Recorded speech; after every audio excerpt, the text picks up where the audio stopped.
국민들께서는 당이 얼마나 변화하고 있고 국민 눈높이에 맞추려고 하는가 하는 우리 당의 노력과 진정성을 평가해 주시리라고 생각을 하고요. 혁신위가 본격적으로 활동을 개시를 하면 다양한 혁신 방안들에 대해서 말씀드릴 그럴 기회가 있을 것 같습니다. 그런 부분들을 국민 여러분들께서 평가를 해주신다면 지금의 지지율을 저희는 반성을 그리고 반등의 계기로 삼도록 하겠습니다. 국민의힘 지지율이 28.8%로 6개월 만에 30% 선을 밑돌았습니다. 당에선 혁신위 활동을 통해서 지지율 반등을 꾀하겠다고 했는데 약 30분 뒤 혁신위원장인 안철수 의원 입에서 이런 말이 나왔습니다. 합의되지 않은 날치기 혁신위원회를 거부합니다. 그리고 저는 전당대회에 출마하겠습니다. 목숨이 위태로운 환자의 수술 동의서에 끝까지 서명하지 않는 안일한 사람들을 지켜보며 참담함을 넘어 깊은 자괴감을 느꼈습니다. 그렇다면 메스가 아니라 직접 칼을 들겠습니다. 혁신을 위해서 가장 중요한 건 인적 쇄신인데 최소한의 인적 쇄신조차 당이 거부하고 있다는 취지입니다. 그래서 위원장 자리를 내려놓고 대신 당대표 후보로 출마하겠다고 말한 겁니다. 그 최소한의 인적 쇄신안 두 분이라고 말씀드릴게요. 말씀하신 인적 쇄신 대상 두 분이 저희가 예상하는 그런 구두류 그런 분들인지 어떤 기준을 말씀하시는 건지. 지난 대선 기간 동안에 일종의 정치적인 책임을 지는 자리에 계셨던 분들에 대해서 말씀드린 겁니다. 대선 후보 부채 논란 관련해서 이해를 하나요? 예. 이를 전해들은 송원석 비대위원장 겸 원내대표는 당혹스럽고 안타깝다며 유감을 표했습니다. 혁신위가 출범하자마자 파국을 맞은 국민의힘, 과연 수습책을 마련할 수 있을까요? 예, 리얼미터의 여론조사 결과를 보겠습니다. 더불어민주당이 53.8%로 나타났고요. 국민의힘이 28.8%로 집계됐습니다. 두 당의 격차는 25.0%포인트입니다. 건강한 견제와 또 합리적인 협치를 하려면 또 국민의힘도 빨리 혁신해야 된다라는 목소리들이 많이 나오고 있습니다. 이런 여론의 평가 속에서 혁신위원회가 잘 자리를 잡나 하는 생각도 하시는 분들도 있었을 텐데 오늘 닷새 만에 사실상 좌초됐습니다. 5일만이라는 그 짧은 기간도 놀랍기는 한데 그보다 저는 그 닷새 만에 안철수 위원장의 입장이 180도 달라졌거든요. 전당대회에 대한 입장이요. 들어보겠습니다. 제가 오히려 먼저 제안했던 것이 우리 당에서 가장 필요한 게 혁신위원회이다. 제가 거절할 수는 없었습니다. 신임 당대표와 겹치는 부분이 있을 겁니다. 그래서 전대는 지금 생각하고 있지 않습니다. 저는 당을 위한 절박한 마음으로 혁신위원장 제1을 수락했습니다. 하지만 혁신의 문을 열기도 전에 거대한 벽에 부딪혔습니다. 당대표가 되어 단호하고도 강력한 혁신을 직접 추진하겠습니다. 예, 지난 2일에는 전당대회는 지금 생각하고 있지 않다라고 했는데 오늘은 당대표가 돼서 혁신하겠다라고 했습니다. 무슨 일이 있었습니까?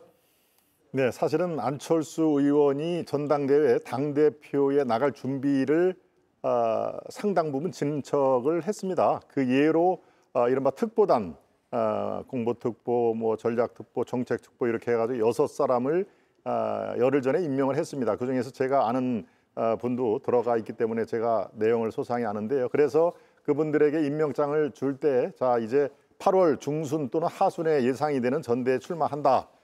그래서 많이 우리 같이 하자, 도와달라라는 특보단 임명식이 있었기 때문에 그 당시만 해도 안철수 의원의 당대표 출마, 즉 전당대회 출마는 상수였었습니다. 그런데 예. 그 뒤에 이른바 혁신위원회가 김영태 비대위원장이 5개 혁신안을 제시를 했지만 임기가 6월 말에 끝났죠. 그러면서 혁신위가 새로 도입이 됐는데 바로 혁신위원장으로서 당내에서 제가 지난주도 이 자리에서 말씀드린 것 같은데 사실 혁신위원장으로 많은 분들의 공감을 얻을 만한 분들이 당내에서는 이런 이유로 저런 이유로 상당히 찾기가 힘들었습니다. 그런데 안철수 의원은 몇 안 되는 이른바 비상 계엄과 탄핵에 대해서 당의 구주류와는 다른 목소리를 낸 몇 분 안 되는 현역 의원이기 때문에 사실은 3번 정도 이 송원석 원내대표가 찾아서 부탁을 했다는 얘기입니다. 그래서 3구 초려한 얘기가 그래서 나오는 건데요.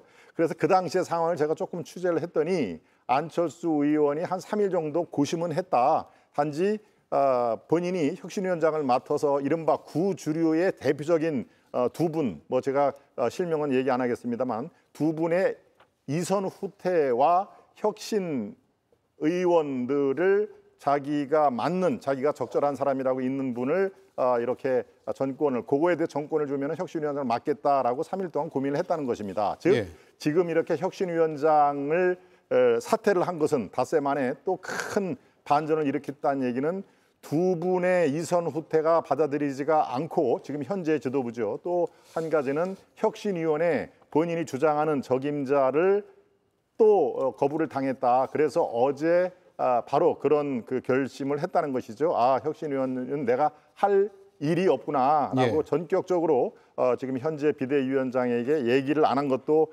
사실이고요. 그래서 전격적인 혁신위원장 5일 천하를 마지막으로 다시 당대표에 도전했다. 이러는 게 바로 일주일 사이에 벌어졌던 일입니다. 인적 쇄신을 요구한 2명이 누굴까요?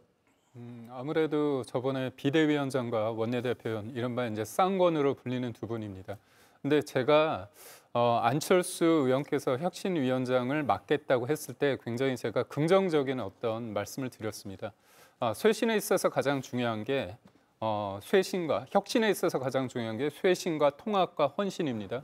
그렇다면 본인이 전당대회에 대한 어떤 마음이 있었는데 그걸 내려놓으셨거든요. 그런데 이게 다시 한번 전대로 가는 과정 속에서 이런 것들이 불거졌습니다.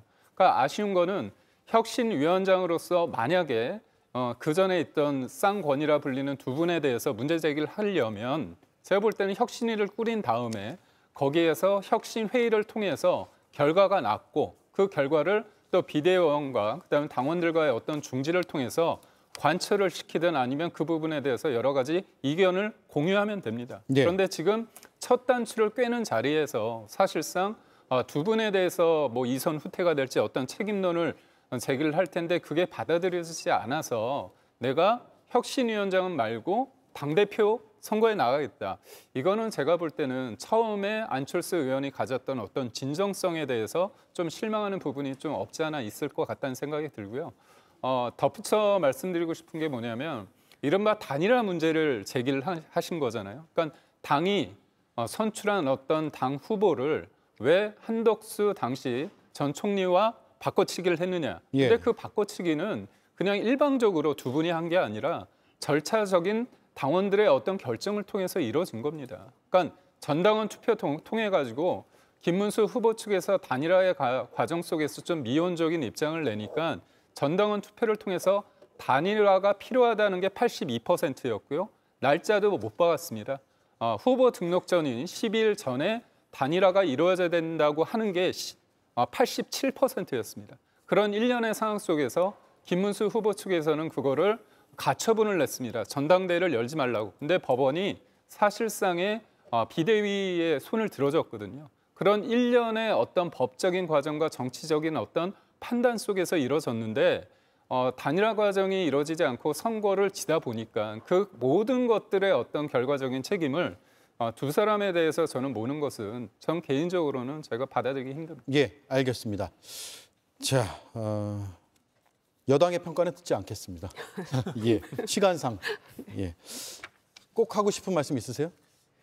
안철수 의원은 정치 한 20년 하는데도 정말 실력이 안 느는 것 같아요. 알겠습니다. 하다못해 이것도 혁신안 가지고 한 일주일은 싸우고 전당대회 나간다고 해야지. 지금 이러면은 바로 떡 먹다가 떡맛 없으니까 바로 과자 먹으러 가야 되겠다. 이렇게 보이지 않겠어요? 알겠습니다. 그러니까 인적쇄신 2명이나 혹시 이런 조건들은요. 혁신위원장을 받기 전에 이걸 조건으로 걸었어야죠. 그렇죠. 이렇게 해야만 제가 혁신위원장이나마 그나마 할 수 있겠습니다라고 하는 게 맞았죠. 이건 순서가 틀린 것이고 무슨 초선 의원도 아닌데 사선 의원 하면서 대선 후보까지 했던 분이 아직도 지금 일머리를 제대로 모르고 있다. 이런 생각밖에 안 들어요. 8월 19일 날 국민의힘 전당대회 한다면서요. 이럴 거면 이런 혁신이 지금 제대로 되겠습니까? 예. 위원장이 사퇴해버렸는데 그러면 김용태 비대위원장 체제를 2달 가까이, 1달 반 더 가는 게 맞았다고 저는 생각해요. 네. 그나마. 자, 시간이 없는데 이 얘기는 꼭 해봐야 될 것 같아서 박수영 의원이요. 부산 시민은 25만 원 필요 없다. 굉장히 큰 이슈가 됐습니다. 좋은 의미에서 큰 이슈는 아니었고요. 비판이 많이 쏟아졌고 그런 가운데 부산, 울산, 경남의 정당 지지율이 나왔습니다.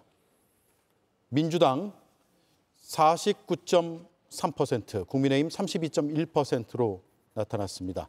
민주당이 17.2%포인트 높게 부산, 울산, 경남에서 나타났고요. 부산만 딱 떼가지고 조사한 결과가 없어서 추후에 또 나오면 설명을 드리겠습니다.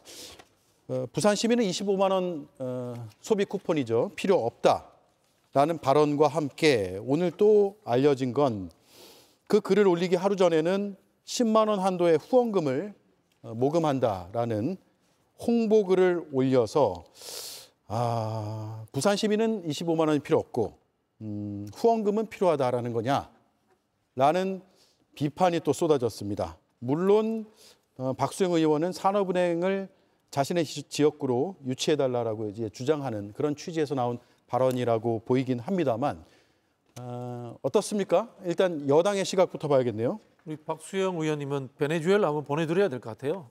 베네수엘라 좋아하시더라고요. 이런 것 같아요.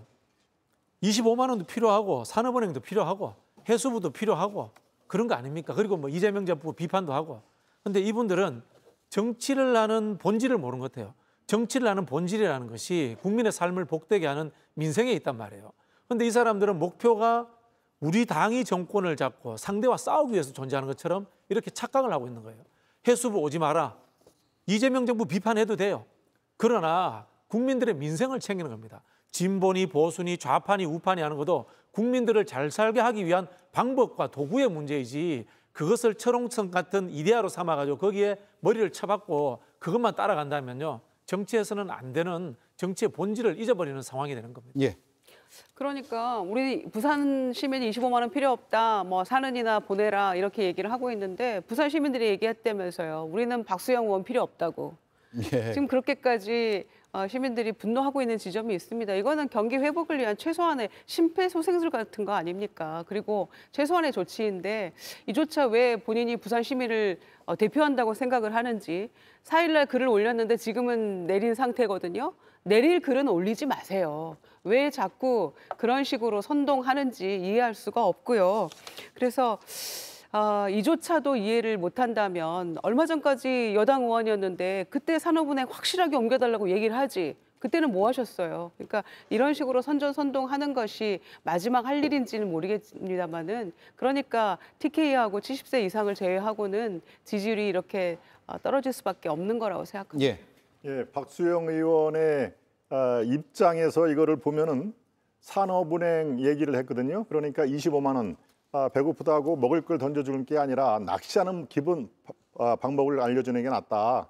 산업은행에 내려오면 훨씬 더 고용 창출이라든가 경제 회복의 마중무 역할도 훨씬 낫다라는 얘기를 굳이 비교를 할 수가 있고요. 또 아마 이랬을 겁니다. 25만 원을 받지만 여러분의 후손들은 43만 원을 나중에 갚아야 됩니다. 이게 다 부채입니다. 라는 것을 알려주고 싶은 마음이 있었을 겁니다만은 이 자체로 부산 시민은 25만 원 필요 없다라고 딱 잘라 떼는 것은 부산 시민뿐만 아니라 많은 분들 이미 결정된 국책 사업이고요. 또 이재명 대통령의 어떤 공약이라는 것을 감안해서 아무리 부산이 한석 빼고 다 국민의힘의 이 아성으로 돼 있습니다만은 지금 현 상황하고는 적절하지가 않다라는 것을 말씀을 드리겠습니다. 예. 아무래도 내가 25만 원 받지 않겠다. 그랬다고 한다면 큰 문제는 없었을 것 같습니다. 이 사안에 대해서 뭐 국민의힘과 민주당의 입장이 다르고 진보 보수의 입장이 다르기 때문에 내가 이 정책에 대해서 반대한다. 그런데 국회의원이라고 해서 부산 시민을 전체를 대표하는 건 아니고 이재명 정부의 이 정책에 대해서 찬반이 있는 만큼 왜 당신이 내 모든 것들을 다 대변하느냐 그런 생각을 했을 것 같습니다. 근데 제가 박수영 의원의 어떤 의도는 뭐였을까 생각해 보면 우리 대변인께서 말씀을 하셨지만 재정을 집행하는 데 있어서의 그게 GDP의 일정 부분 어느 정도의 효과가 있을지 그 재정 승수 지수가 있습니다. 그런데 직접적으로 정부가 달이나 어떻게 보면 도로를 놨을 때 그게 0.6 정도라고 합니다. 그렇지만 직접적으로 이렇게 돈을 줬을 때 효과는 0.2에서 0.25라고 하거든요. 그렇다면 돈을 집행을 해서 국채를 한 20조 원, 13조 원, 20조 원을 이번에 한다고 하는데 결국 15만 원에서 55만 원을 국민들이 받겠지만 결국 모든 1인당 국민들이 45만 원의 어떤 부채가 생기는 이런 부분에 대한 문제 제기가 있었던 것 같습니다. 예, 알겠습니다. 뭐 베네수엘라에 빗댄 것까지 다루진 않겠습니다. 시간 관계상 여기까지 하죠. 수고 많으셨습니다. 고맙습니다.